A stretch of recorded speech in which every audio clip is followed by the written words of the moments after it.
வந்துட்டேன். 3 வருஷம் ஆச்சு. ஸோ என்னை நம்பி தான் வந்து எல்லாருமே ஒரு படத்தை பார்க்கவும் வராங்க, படத்தை வாங்கியிருக்காங்க.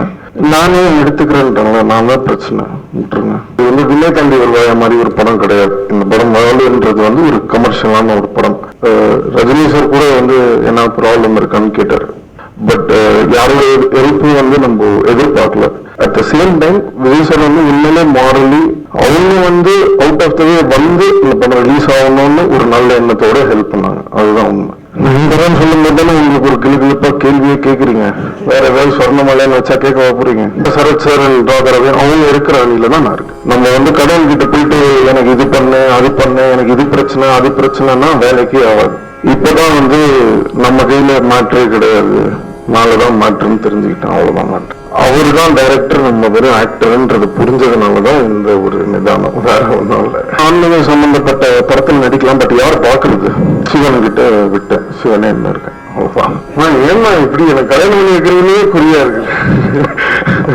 விடுமா, படம் பார்த்துக்கலாம். கடவுள்கிட்டே என்ன விட்டேன், அவர் பார்த்துக்குவாரு. என்ன இருக்கு நம்ம ஃபர்ஸ்ட் வந்துட்டேன். 3 வருஷம் ஆச்சு. பட் இன்னைக்கு இருக்க அவங்க முன்னாடி ரொம்ப சந்தோஷமா இருக்கு. டிலே இந்த ரீசன் 3 வருஷம் வந்து படம் லேட் ஆச்சு. இதுக்கெல்லாம் வந்து காரணங்கள் சொல்றதை விட வேற யார் மேலேயாவது பிளேம் போடுறதை விட நீங்க கேள்விலாம் கேட்கறதுக்கு முன்னாடி பிளேம் நானே எடுத்துக்கிறேன். ஏன்னா ஒரு சாலிடா என்ன நம்பிதான் எல்லாருமே படம் பார்க்க வராங்க. யாருக்கும் வந்து சக்கரவர்த்தி யாருன்றது தெரியாது, புது டைரக்டர் விஜய் சந்தர் யாருன்றது யாருக்குமே தெரியாது. ஸோ என்ன நம்பிதான் வந்து எல்லாருமே ஒரு படத்தை பார்க்கவும் வராங்க, படத்தை வாங்கியிருக்காங்க. So what ever it is, அந்த பிளேமை வந்து நானே எடுத்துக்கிறேன். ஸோ அதை மீறி இவ்வளோ பிரச்சனையை மீறி இன்னைக்கு வந்து ஒரு படத்தை வந்து விட்டு கொடுக்காம அடுத்து இது நம்மால்னு அந்த படம் ஷூட்டிங் போயிட்டேன். அவங்க எல்லாருக்குமே தெரியும். அந்த படமும் முடிஞ்சிருச்சு. நாங்கள் நினைச்சிருந்தா இது நம்மால் ரிலீஸ் பண்ணிருக்கலாம்.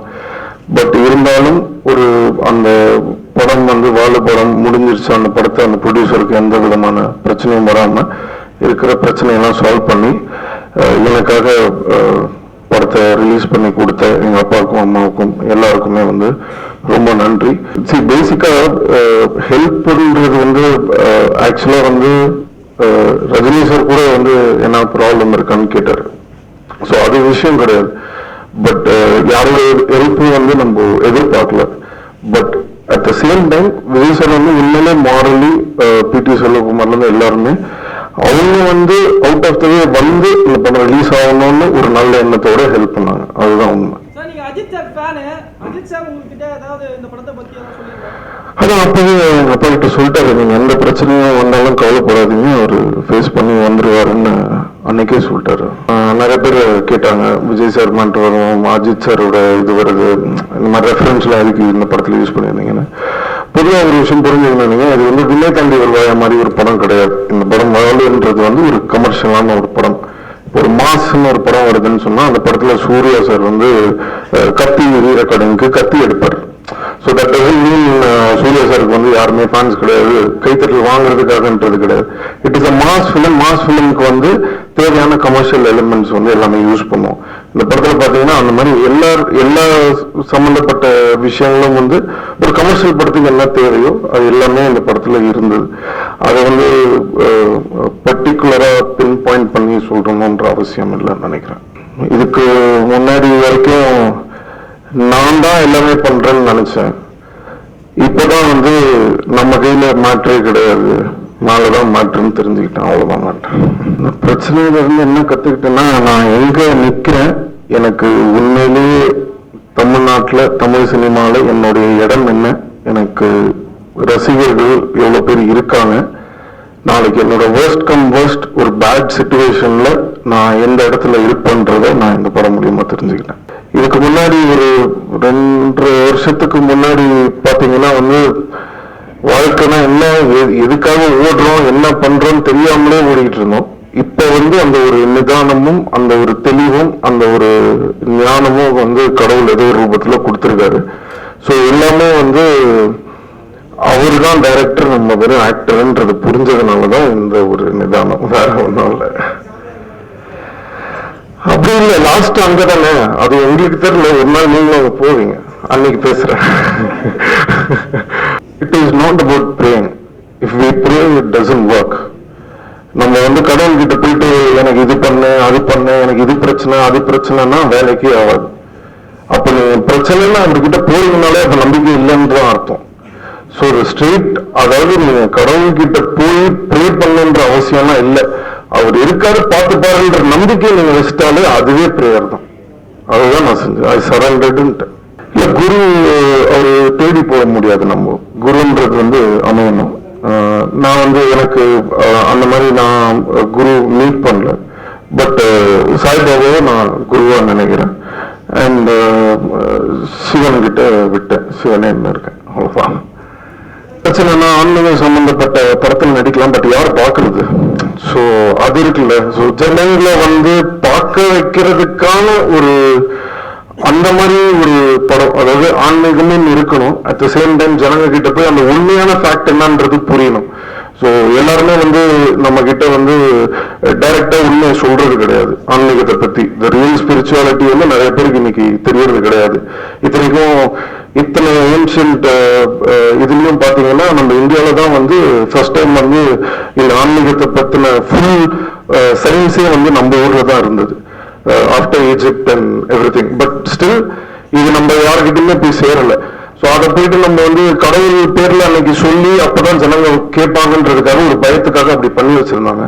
பட் அந்த ரியல் ஸ்பிரிச்சுவாலிட்டியை வேற விதமா கமர்ஷியலா படத்துல மேபி இன் ஃபியூச்சர் சொல்ல வாய்ப்பு இருக்கு. நீங்க சொல்லும் போது தானே உங்களுக்கு ஒரு கிளுகிழப்பா கேள்வியே கேட்குறீங்க. வேற ஏதாவது சொர்ணமலைன்னு வச்சா கேட்க போறீங்க? அதுக்குதான் அது கமர்ஷியல் படம், அதுவும் சொன்னல, எல்லா இதுவும் வரும், அவ்வளவுதான். இல்ல, டைரக்ஷன் பண்ணணும்னு ஆர்வம் இருக்கு. பட் இப்போ இருக்கிற இந்த படங்கள் இது எல்லாமே பினிஷ் பண்ண வேண்டியது இருக்கு. ஸோ முடிச்சுட்டு மேபி நெக்ஸ்ட் இயர் சம்டைம். அப்பெல்லாம் ஒண்ணுமே நம்ம எல்லாம் சும்மா காமெடி ஏதாவது எழுதி பேசிக்கணுன்றதுக்காக பண்ற ஒரு விஷயம். அதான் நான் சொல்லிட்டேன், சினிமான்றது ஒரே குடும்பம் தான். ரஜினி சார் வரைக்கும் என்னை கூப்பிட்டு கேட்கறாங்க. இட் இஸ் ஆல் தேர். நாங்க ஒரு குடும்பத்தை சேர்ந்தவங்க. நாளைக்கு யாருக்கு ஒரு பிரச்சனைனாலும், கமல் சாருக்கு விஸ்வரூபம் ப்ராப்ளம் காலைல நான் எந்திரிச்சு டிவியில பார்த்தோம்னா அடுத்த நிமிஷம் ஓடி போய் ஒரு வாசல் நிக்கிறேன். நான் ரஜினி சார் ஃபேன் தான்.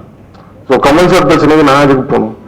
ஸோ நாங்க எல்லாமே ஒரே குடும்பத்தை சேர்ந்தவங்க. நாங்க யாருக்குமே எங்களுக்கு பிரிவினையோ பாகுபாடோ கிடையாது, அவ்வளவுதான் விஷயம். இப்போ இருக்கிற இந்த 2 அணி கூட இல்லாம இருக்கிறதுக்கு தான் நாங்க எல்லாருமே ட்ரை பண்ணிட்டு இருக்கோம், அதெல்லாம் பேசிட்டு இருக்கோம். அது கூட நடந்திருக்க வாய்ப்பு இல்லை. பட் சில காரணங்களால அப்படி ஒரு விஷயம் நடந்துருச்சு. பட் என்னை பொறுத்த வரைக்கும் இந்த அணி அந்த அணின்றதெல்லாம் மாற்று கிடையாது. நான் சொன்ன மாதிரி நான் அன்னையில இருந்து விஜயகாந்த் சார் இருந்த டைம்லுமே நான் கமிட்டியில இருந்திருக்கேன் நான். அண்ட் எனக்கு தெரியும் அவங்க எவ்வளவு கஷ்டப்படுறாங்க, என்னெல்லாம் ப்ராப்ளம்ஸ் கோத்ரூ பண்ணிட்டு இருக்காங்கன்றது எனக்கு தெரியும். ஸோ அதனால நான் டைரக்டா சரத் சார் அண்ட் ராகரவே அவங்க இருக்கிற அணியில தான் நான் இருக்கேன். எந்த அணி வெற்றி பெற்றாலுமே எந்த பிரச்சனையும் இல்லாம நடிகர் சங்கம் நல்லா நடக்கணும்னு ஆசைப்படுறோம், அவ்வளவுதான். அது எந்த அணி ஜெயிச்சாலும் சரி. அந்த அணி எனக்கு என்ன ஆப்போசிட் அணியா, விஷால் சரி கார்த்தி சரி எல்லாமே நாங்கள் எல்லாருமே ஃப்ரெண்ட்ஸ் தான், எல்லாருமே பேசிட்டு தான் இருக்கோம். ஸோ அதனால அதெல்லாம் மேட்டரே கிடையாது. அடுத்து இது நம்ம அக்டோபர் நவம்பர் வருது. அதுக்கப்புறம் கௌதம் மேனன் படம் ஒரு 75% முடிஞ்சிருச்சு. அந்த படம் இது நம்மளுக்கு அப்புறம் கௌதம் சார் படம் முடிஞ்சதுக்கு அப்புறம் செல்வா சார் படம் அது ஒரு 20% ஃபினிஷ் ஆயிருக்கு. அண்ட் வெயிட் மன்னன் ஒரு 65% முடிஞ்சிருக்கு. சிச்சுவேஷன் ஏன்னா இப்படி எனக்கு கல்யாணம் பண்ணி வைக்கிறதுலயே குறியா இருக்கு. விடுமா, பார்த்துக்கலாம். கடவுள்கிட்டே என்ன விட்டேன், அவர் பார்த்துக்குவாரு, என்ன இருக்கு நமக்கு.